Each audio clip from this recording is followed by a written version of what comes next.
Hello, welcome to my Devastated Dreams walkthrough, playthrough, developer commentary thing. I'm going to talk about the demo, what we've done, what we're trying to do, and what we are going to do. So let me just start playing.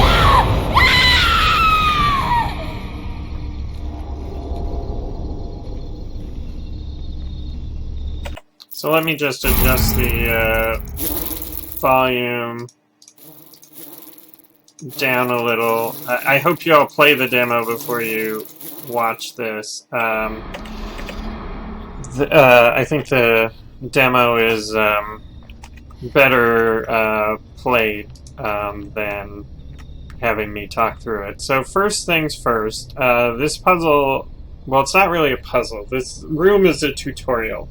And the purpose of the tutorial is to teach you about aiming. So right now I'm playing with the mouse. You scroll up and down with the mouse. The flashlight moves up and down. Of course, you can turn it on. So the first thing is we wanted people to see that little latch even when it's dark.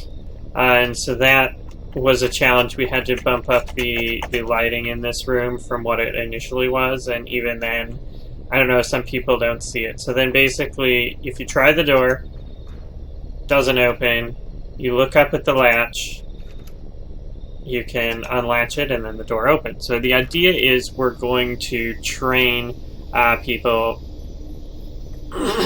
that aiming the flashlight is important, and we don't do a ton of that in this demo, but moving forward it's something that is important. So another thing to look at is in the bottom right corner there's a, I don't know if it'll appear with the video compression, but there's some little darkness, little ink blobs that you can kind of move around with your flashlight. Now they're below my beam, now they scrolled by. We wanted to create the idea that, you know, there are things lurking just out of your range of vision.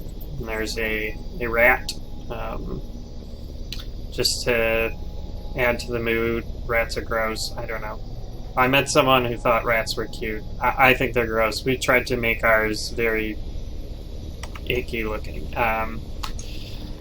So one of the things in Neverending Nightmares, people said, hey, you know, you have all these dead ends, and there's no point to them. And certainly my argument was, it's about trying to define a real space. So yeah, there would be dead ends in a real space, but now we're trying to reward you for exploring, because at its core, I think exploration is the main mechanic of Devastated Dreams and Neverending Nightmares, but a lot of people, you know, felt like Neverending Nightmares was more of a walking simulator, and I can agree with that.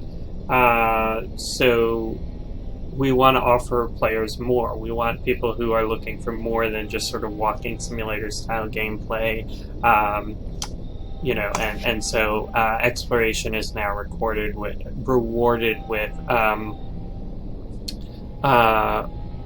notes and things like that. So Jericho, Ephraim keeps waking me up in the night saying he heard a tick-tick. Tick-ticks are a type of a swan. That's the noise they make. I told him that the swans aren't real, but he still wakes me up. I think he just misses his dad. Is there any way you could come home sooner? Your absence hasn't just been rough enough. Will you at least think about it? You're living the life of heroes. So basically that sort of sets the stage, well, that there might be a swans. It's also, I think I talked about this in a different developer diary, but we're trying to give as much sort of background in the Philippines as we can, and so one of the things is there's a lot of people who work overseas doing various jobs and then send money home because of the exchange rate. So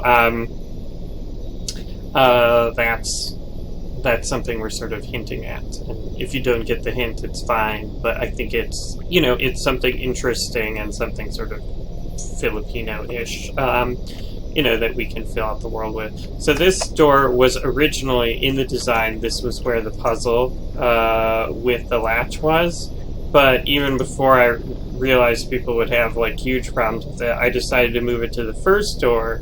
Or maybe I saw someone play and had a problem with it, and they ran. Yeah, I think that's what I had someone really early. Maybe it was Eduardo or something. Play the game, got stuck at that door, and then ran back to the beginning to try and look for something. And of course, also it was much darker. It's much darker in this area than it was in the bedroom, especially now because we bumped up the lighting. So this is another sort of tutorial element. She has her foot stuck under a root, and so you just mash interact to struggle. And so basically we're trying to introduce the new game mechanics before you need them. So let's see. So this is an interesting thing. We added this barrio sign. Barrio means sort of like village. I think it's like a Spanish word. But basically, people, when they came back to this location, they would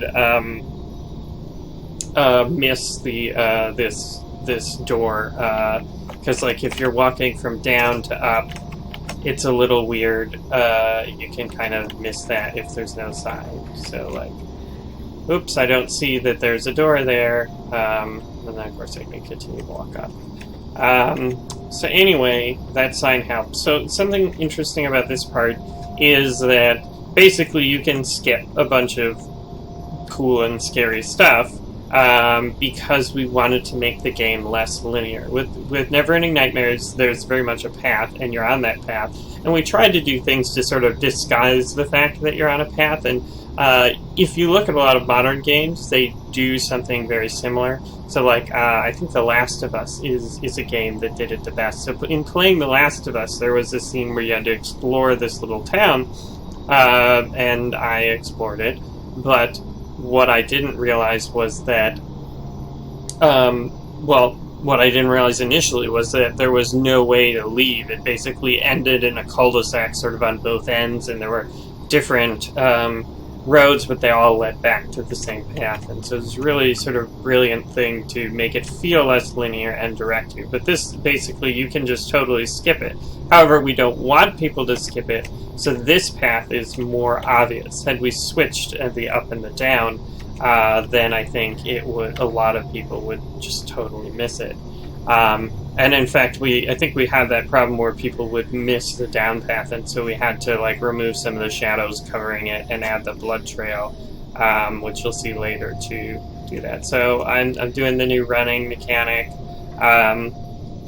You know, I liked the asthma mechanic, but I think it was, you know, for a game focused on exploration, you don't want to make the active exploration too annoying. So I think we could have been a little more forgiving in Never-Ending Nightmares. So that's something we're looking at in Devastated Dreams. So, dear Linda, I know you don't believe in a swan, but would you please sprinkle holy water around the crib? Call me old-fashioned, but make your poor mother sleep better. I love you and little boo boy, and hope to see you soon. I forget what Boo Boy means. I think it's just like a nickname. So, I mean, I tried to pick things that just sound Filipino. I'm probably going to do a lot of more writing and whatnot. Tweaking, but Linda, I don't know. So then this is another thing. Basically, from this point, we're introducing the Manananggal, and this is, of course, the handiwork of the Manananggal, and she has a baby. Which we'll find later. And so basically everything from here forward is sort of hinting that the Manananggal is lurking nearby. I'm not sure how effectively that's communicated. So like here's a blood drop from the sky. Presumably it's the Manananggal. Well, I'm telling you, it's definitely the Manananggal. So here's a blood drop now behind me. Basically, I just did that, but behind you to make it seem cool with the stereo, but we still have the binaural audio processing, so that sounds really cool, I think. And then another blood drop in front of you. So now there's going to be that new blood trail that basically leads you down to this path, in case you didn't notice it before, which most people didn't. I don't think. So anyway. Let's see. So here's a fork again. We want you to explore both. You don't have to explore both, but there's some cool stuff down here. At least I think so, obviously. So, firstly, this I think is one of the most important story beats. So she sees her student ID. Her student ID is very standard. I mean, as of today, or whatever, she's 17. And in Filipino school, they don't have as many grades, so you go to college at an earlier age. So presumably she has just started college, or I don't know. I can't remember. I have to go through the dates because, like, I'm trying to figure out like what dates make sense, versus when we release the game, and if it'll make sense, after. After some time passes, right? Do we want to change the date on the student ID based on your current calendar? I don't know. But anyway, so this tree is actually based on a real tree that occurs in the Philippines. I'm not entirely certain what it's called. I think it might be like a Dracomelian Dow or something like that. And it has these crazy roots, and so if you'll notice, there's two little babies in the crazy roots. That, if you look around, you get sort of the extra atmosphere. But again, this is just a dead end that gives a little element of story so that it's worth exploring. So, let's see. Again, we tried to pick things from the plant life. Oh, this is cool. So basically, if you look carefully, there's a reflection of the statue and movement to the water. So this is a brand new effect we've been doing for Devastated Dreams, and something you'll see more of that I think is really cool. Oops, sorry, my keys got off by one, so I was not moving. So again, yet another hut. This one is like someone who sells fruit or collects fruit, has a lot of trees. There's a note. Basically, I wrote this based on actual news reports about Typhoon Yolanda, which was a pretty terrible disaster, and it's going to play a role in the game, and certainly in the trailer you can see some stuff we put together for that. The section with the lighters in the trailer is supposed to be where the devastation of the typhoon. So here, there's a flyby noise, and well, I guess some people think it's wind. It's supposed to be a flyby, like the manananggal is flying overhead, and that's what rustles the trees.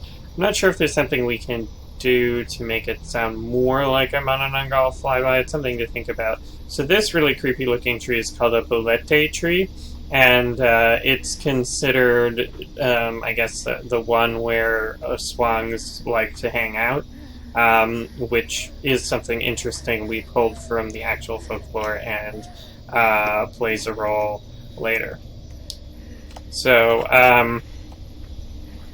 continuing on, there's another fountain. It's much harder to see the reflection because there's a layer of darkness over it, because we try and only keep the foreground where she's pointing the flashlight at to be, lit or not completely obscured. So then soon you see a baby. Well, I guess you don't know it's a baby, but now you do, and then you throw up the key and you pick up the key. We're thinking about making the pick up a key a second action, but we didn't have time for the demo. So then you can go back and look, and yeah, sure enough, that's a pacifier and a baby hand. And so this is something interesting because, well, obviously we didn't want to just have a key, find a key, because that's boring. So we wanted to create something different. So this is the baby that was abducted from the room on that sort of north path, and the baby has been killed by the Manananggal. But the Manananggal is still hungry. They will eat babies. Their favorite food is fetuses. Interestingly, Adam drew something horrifying, like just these baby parts, and normally I don't get squeamish, but it really turned my stomach. I don't know if it had anything to do with the fact that I'm expecting a baby myself, but then we decided, this is one of those opportunities where the less you show is the better. So then here's a closer look. One thing to note is we didn't always have these vines here. We were just going to hope that people looked on the blood, but then we realized that's totally inconsistent with how everything works in our game. So we added the vines, so you see color, you do a closer look, and oh no! Some Manananggal. This animation is pretty brutal, especially the sucking the blood going in. So anyway, we're hoping that players remembered the instruction thing that said mash, interact, to struggle, as well as the lesson they learned when they got their foot stuck, and realize that we now have opportunities to fight off assailants, unlike Never-Ending Nightmares, where every time you get caught, you were punished. So I'm gonna fight off the assailant now. You can probably hear the clicking on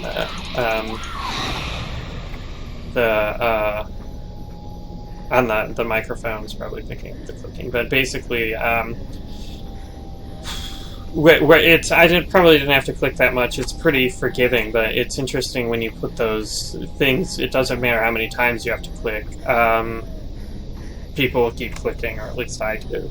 And so it's the way it works is it's basically time limited. So there's an animation that plays. If you click enough times during that animation, then you get the sort of success animation. And the animation is it's not that many clicks for the length of the animation. So then this sound effect here is basically that's an actual tick-tick, because it's saying tick-tick. And it's funny because that's my wife saying tick-tick, because she gave an example of how tick-tick sound, and then Eduardo did a really cool sound effect, but then Joe insisted that everyone was scared of my wife saying tick-tick. So that doesn't scare me, and certainly I'm not attached to it, but apparently my wife saying tick-tick is scary. Of course, Eduardo processed it and made it better. So this is, you can see our water effect, the reflections, and the ripples, and then we have little waves, and it seems like there might be something lurking underneath the surface of the water. Okay, sorry for that. It turns out the game crashed, which is super embarrassing. It happens. This is still early in development, and we worked really hard for stability, and I think on the whole, Never-Ending Nightmares is really stable, as was our demo. So we'll have to work on that. But anyway, so there's something lurking underneath the water. Obviously, that is leading to something. And so you were grabbed by... I can't pronounce it, but it's like Sikoi. I can't pronounce it, but there's like a Filipino merman type creature that's like fish on top, and so that's what grabbed you.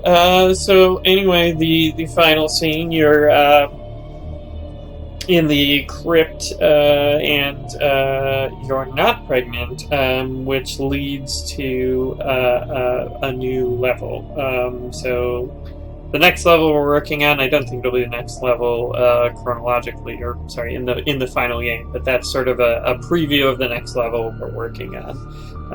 So anyway, thank you for watching. I think this hopefully gives you some insight into what we're trying to do with the demo and what we're going to do. Yeah, if we get the funding to finish the game, and certainly if you're getting the developer diary, the developer commentary version reward, you'll get a lot of insight like this. The other thing that I wanted to say, that I forgot at the beginning, is basically there's not really a good reason for her to leave her hut. It's not explained very well, and that's something that we want to address once we do the voiceover. So we're going to have VO that's basically the character saying like, oh, you know, I need to see a doctor, a midwife, or whatever, because she's having some pain in her uterus, or maybe like a Braxton Hicks contraction. I'm not sure. We'll have to put some more thought into what that will actually be, but we want to give the game more sort of objective, more of a framework for what you're doing and why, whereas Neverending Nightmares was really about wandering and exploring and just these sort of aimless, directionless exploration. We want to focus it, give people more objectives, more reason to press on. Whereas, I mean, we wanted to cover a lot of depression with Neverending Nightmares, and with depression, there's not a lot of reason to press on. So, because we're making a different game about different things, we're adjusting the game design. And I think it's probably in a way that people respond to better, having that sort of core framework of objectives and tasks. I mean, we're not going to put it up on the screens, you know, in the pause menu, you know, find doctor, you know, 30 meters away, but I think that sort of reason for why you're pressing on is helpful from a game design perspective to create player motivation. Anyway, thanks for watching.